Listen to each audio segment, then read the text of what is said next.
मंगलवार को एक गुप्त सूचना के आधार पर गौतमतला पुलिस स्टेशन की पुलिस ने वार्ड नंबर 5 में गौतम दास के घर पर छापा मारा, जिसके बाद घर के परिसर में स्थित पशुओं के एक बाड़ी से 50,000 याबा टेबलेट बरामद की गई।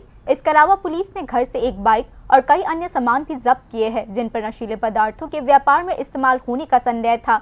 इस घटना के संबंध में एनडीपीएस एक्ट के तहत एक मामला दर्ज किया गया है और पुलिस ने जांच शुरू कर दी है। Superintendent of police north district ने पुष्टि की है कि घर के मालिक के खिलाफ मामला दर्ज किया गया है और 2 लोगों को हिरासत में ले लिया गया है। पुलिस अध्यक्ष के अनुसार यह अभियान मुख्यमंत्री की नशा मुक्त त्रिपुरा बनाने के विजन के अनुरूप है।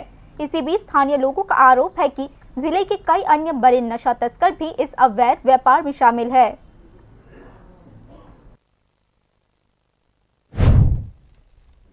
नमस्कार। हमारे माननीय मुख्यमंत्री का जो नशा मुक्त त्रिपुरा का विजन है, उसके अंतर्गत आज कदमतला पुलिस को एक बहुत बड़ी सफलता मिली है। उन्होंने लगभग 50,000 याबा टैबलेट पकड़ा है, जिसका बाजार मूल्य अराउंड 2.5 करोड़ है।